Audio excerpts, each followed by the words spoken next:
노아가 600세 되던 해 2월 17일에 비가 오기 시작했는데 13절을 보면 다음에 노아가 601세 되던 해 1월 1일에 지면에서 물이 거친 것을 알게 됩니다.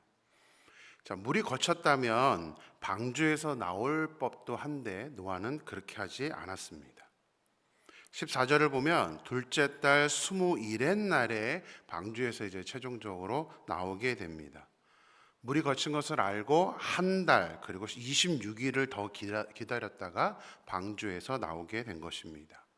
자, 우리 같았으면 어땠을까요? 궁금해서라도 또 그동안 1년 넘게 방주 안에서만 생활했기 때문에 지겨워서라도 아마 나와 보려고 도전을 해보지 않았을까요? 근데 노아는 전혀 방주에서 나올 생각조차 하지 않았습니다. 두려워서 그런 것이 아닙니다. 자, 우리 왜 그랬는지 15절 말씀을 한번 보겠습니다. 15절 같이 읽을까요?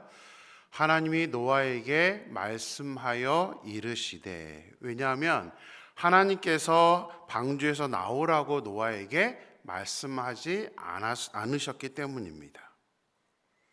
노아는 나름대로 최선을 다해서 노력을 했습니다. 상황이 어떻게 되어가는지 알기 위해서 까마귀와 비둘기를 날려보냈습니다.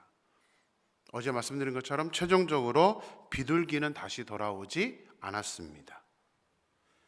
이 이야기는 이제 노아가 나가도 된다는 사인입니다.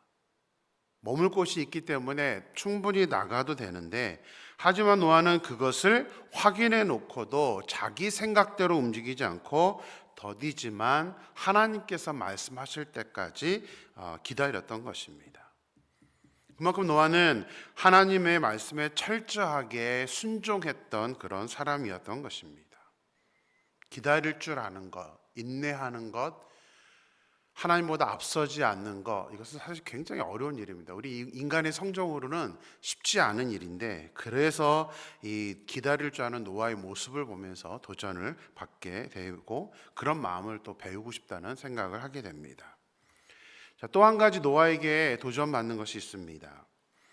자, 노아는 비둘기와 까마귀를 내어보낼 때에 어떤 특정 루틴이 있었습니다. 그게 뭐냐면 7일 단위로 비둘기를 내어보냈다는 것입니다. 7일 단위, 무슨 의미일까요? 이것은 노아가 방주 안에 있으면서도 아무렇게나 시간을 보낸 것이 아니라 7일 단위로, 다시 말하면 하나님께서 창조하시고 안식일을 제정하신 그 7일 단위를 기준으로 해서 지금 움직이고 있다는 사실입니다. 그만큼 하나님 중심이에요. 하나님이 정해놓으신 그 타임라인을 따라서 그것을 자신의 삶의 루틴으로 삼을 정도로 정확하게 그 시간을 지키면서 지금 방주 안에 있었다는 사실입니다. 노아가 얼마나 하나님 중심의 삶을 살았는지 가장 잘 드러내 보이는 구절이 오늘 본문의 20절입니다. 우리 20절 말씀 같이 읽겠습니다. 노아가 여호와께 제단을 쌓고 모든 정결한 짐승과 모든 정결한 새 중에서 제물을 취하여 번제로 제단에 드렸더니. 자, 노아가 여호와께 제단을 쌓았다라고 지금 본문은 말하고 있습니다. 자, 이 제단을 누가 쌓으라고 한 겁니까? 하나님께서 제단을 쌓으라고 명령하셨나요? 성경 어디에도 제단을 쌓으라는 명령은 없습니다. 노아가 자원해서 방주에서 나오자마자 가장 먼저 하나님께 제단을 쌓은 것입니다. 제단만 쌓은 것이 아닙니다. 정결한 짐승과 새 중에서 제물을 취하여 번제, 다시 말해 불에 태워서 쌓은 제단 위에 드린 것입니다. 아직 번제에 대한 규정은 이 당시에는 없었습니다.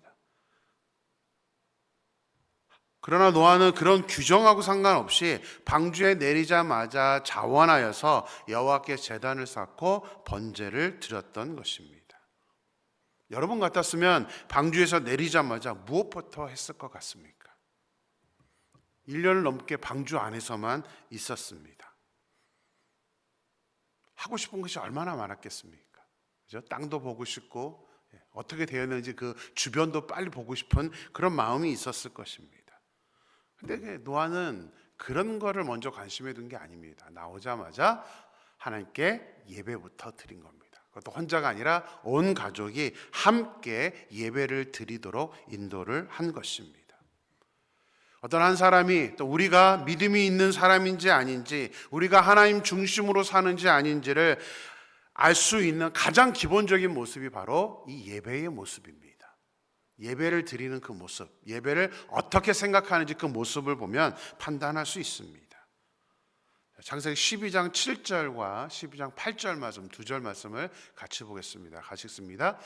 여호와께서 아브라함에게 나타나 이르시되 내가 이 땅을 내 자손에게 주리라 하신지라. 자기에게 나타나신 여호와께 그가 그곳에서 제단을 쌓고, 8절 또 같이 읽습니다.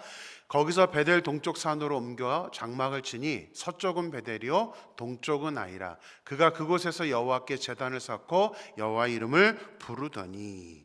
아브라함은 장소를 옮길 때마다 하나님의 명령에 의해서가 아니라 자기가 자원해서 장소를 옮길 때마다 하나님께 제단을 쌓았습니다. 이것은 아브라함만 그런 것이 아닙니다. 아브라함의 아들 이삭도 마찬가지입니다. 이제 앞으로 우리가 창세기 큐티를 하면서 나중에 아브라함과 이삭의 모습을 살펴볼 텐데, 이들은 철저하게 예배 중심의 삶을 살았던 사람입니다. 그런데 안타까운 것은 이삭의 아들 아브라함의 손자 야곱입니다. 야곱은 가는 곳마다 제단을 쌓았던 할아버지 아브라함과 아버지 이삭과 같이 생활을 했음에서도 불구하고, 이제 이삭과 리브가를 떠나 삼촌 라반의 집에서 생활을 하면서 4명의 부인과 12명의 아들을 낳아 가정을 이루고 살았으면서도 성경을 보면 단 한 차례도 야곱이 제단을 쌓았다는 말이 없습니다. 안 했다는 얘기입니다. 예배 중심의 삶을 살지 않았다는 것입니다. 그 결과 야곱의 가족들은 하나님에 대한 올바른 믿음을 갖지를 못했습니다. 부모가 먼저 예배를 드리는 그 생활을 하는 것이 얼마나 중요한지를 아브라함, 이삭, 야곱 이 세 사람의 모습을 통해서 우리가 깨닫게 됩니다. 우리가 이 찬양 부르면서 참 많은 감동을 받습니다. 부르신 곳에서 나는 예배하네라는 찬양이 있습니다.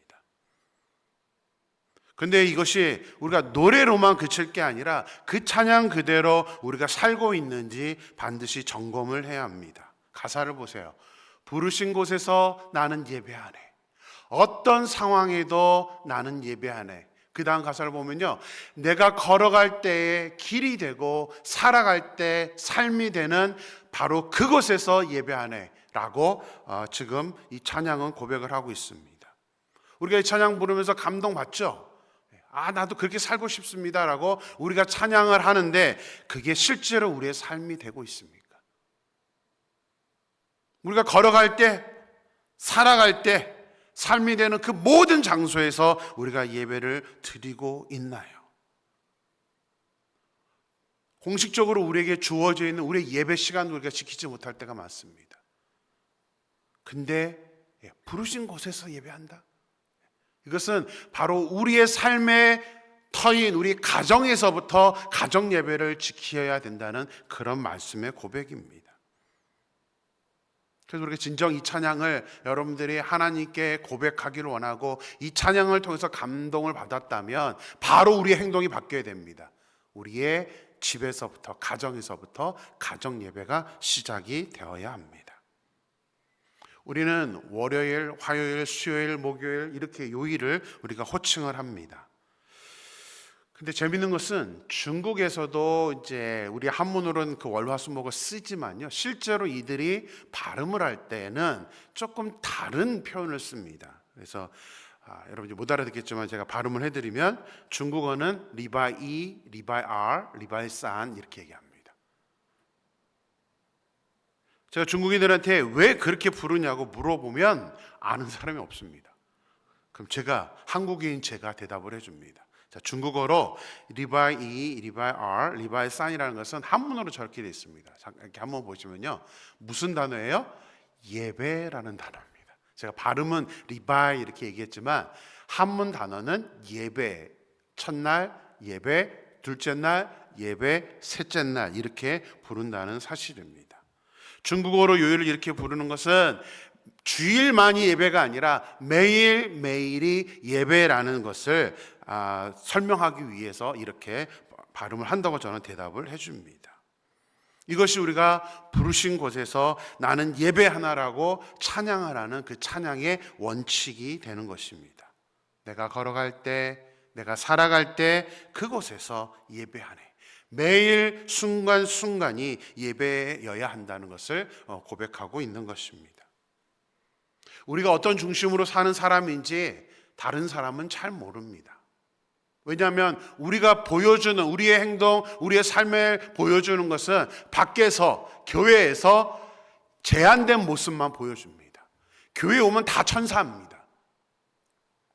하지만 같이 생활하는 자녀들은 집에서 우리 애가 어떤 중심으로 살고 있는지 우리의 모습을 항상 지켜보고 있습니다.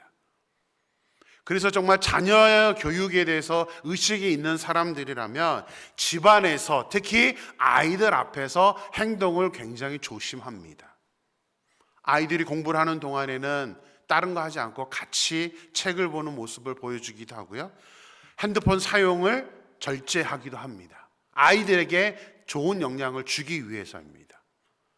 그런 모습도 중요하지만 가장 중요한 것은 저는 가정에서 우리가 가정 예배를 드리는 것, 같이 큐티를 하는 것이라고 생각합니다. 지난 주일에 유대인들이 생명을 걸고 지키고 있는 쉐마 교육에 대해서 말씀을 드렸습니다. 우리 가정에서부터 쉐마, 말씀을 묵상하고 노아가 그랬던 것처럼 우리도 하나님 중심의 삶, 예배를 드리는 삶, 제단 중심의 삶, 그런 삶을 살게 된다면 우리의 가정은 하나님이 기뻐하시는 가정, 우리의 자녀들은 그 모습을 배우면서 하나님 중심의 삶, 예배 중심의 삶을 살게 될 줄로 믿습니다. 자, 하나님 중심의 마음으로 제단을 쌓고 번제를 드린 노아를 하나님은 너무나 기뻐하셨습니다. 그냥 기뻐하는 걸로 끝나지 않고요, 아주 특별한 약속을 해주십니다. 21절 말씀 같이 읽겠습니다. 21절입니다. 여호와께서 그 향기를 받으시고 그 중심에 이르시되 내가 다시는 사람으로 말미암아 땅을 저주하지 아니하리니 이는 사람의 마음이 계획하는 바가 어려서부터 악함이라. 내가 전에 행한 것 같이 모든 생물을 다시 멸하지 아니하리니. 자, 먼저 하나님은 노아가 드린 그 제단을 쌓은 모습을 칭찬하십니다. 그래서 뭐라고 표현하냐면 여호와께서 그 향기를 받으셨다. 그 중심에 이렇게 이르시되 하면서 이후에 이제 다른 약속을 해주시는데요. 먼저 그 향기, 노아가 드린 그 제사, 그 번제를 향기라고 지금 설명을 하고 있습니다. 우리가 예배 중심의 삶을 살게 된다면 우리의 예배를 하나님께서 그렇게 향기로 받아들인다는 사실입니다. 그래서 기뻐하시는 겁니다. 자, 이제 노아가 드린 그 예배를 기쁘게 받으신 후에 하나님은 세 가지를 약속을 해주십니다. 노아 때문에 지금 우리도 이 약속의 혜택을 받고 있습니다. 첫 번째는 오늘 본문에 나와 있는 것처럼 다시는 사람으로 말미암아 땅을 저주하지 않을 것이라고 약속을 해주셨습니다. 사람의 죄 때문에 이제 땅을 저주하지 않을 것이다. 두 번째는 모든 생물을 다시는 멸하지 아니하실 것이라고 약속을 했습니다. 최후의 심판이 있기 전까지는 이제 생물을 다시 이렇게 전부를 멸하는 일은 하나님께서 안 하신다는 것입니다. 자, 22절 보면 세 번째가 있습니다. 같이 읽습니다. 땅이 있을 동안에는 심음과 거둠과 추위와 더위와 여름과 겨울과 낮과 밤이 쉬지 아니하리라. 세 번째 약속은 심음과 거둠과 추위와 더위와 또 여름과 겨울과 낮과 밤이 쉬지 아니할 것이라고 약속하셨습니다. 노아가 방주에서 나오자마자 하나님께 번제를 드리자 하나님은 그 예배 중심의 모습을 기뻐하심으로 말미암아 비록 홍수로 지금 심판을 하시긴 하셨지만 다시 이제 범죄함으로 말미암아 멸망하지 않겠다고 약속하셨고, 그 이후에 이제 또 다른 약속은 이제 지구에 어떤 변화가 있는데 그 변화에 대해서 하나님께서 약속을 따로 해 주셨다는 사실입니다. 자, 노아 홍수 이후에 지구는 변하게 됩니다. 곡식을 심어야 되고 거두어야 되고 추위와 더위, 여름과 겨울이 생기게 되는데 하나님은 그 변화를 그대로 이제 유지해 주시겠다라고 말씀을 하신 것입니다. 근데 그냥 단순히 유지해 준다는 게 아니에요. 오늘 본문에서 가장 정말 마음에 와닿는 그 표현이 뭐냐면 쉬지 아니하리라라는 표현입니다. 쉬지 아니하리라. 하나님께서 우리를 위해서, 다시 말하면 추위, 더위, 여름, 겨울, 낮과 밤이 쉬지 않는다는 말은 태양과 우주를 운행하시는 하나님께서 쉬지 않으시고 우리를 위해 일하신다는 약속입니다. 이 약속은 이사야에서도 똑같이 나타납니다. 우리 이사야 62장 1절 말씀 같이 읽겠습니다. 나는 시온의 의가 빛같이 예루살렘의 구원이 횃불같이 나타나도록 시온을 위하여 잠잠하지 아니하며 예루살렘을 위하여 쉬지 아니할 것인즉, 하나님은 노아 이후에 쉬지 않는다고 약속하셨지만 또 이사야에서도 예루살렘을 위하여, 다시 말해 우리 하나님의 자녀들을 위하여 결코 그 구원을 쉬지 않겠다라고 약속하고 있습니다. 물론 하나님의 택한 백성들만을 위해 쉬지 않는다는 말씀은 아닙니다. 하나님은 지금도 우리들과 하나님의 자녀인 우리들과 또 이 온 인류를 위해서 쉬지 않고 일하고 계십니다. 물이 바다 덮음같이라는 찬양이 있습니다. 세상 모든 민족이 구원을 얻기까지 쉬지 않으시는 하나님.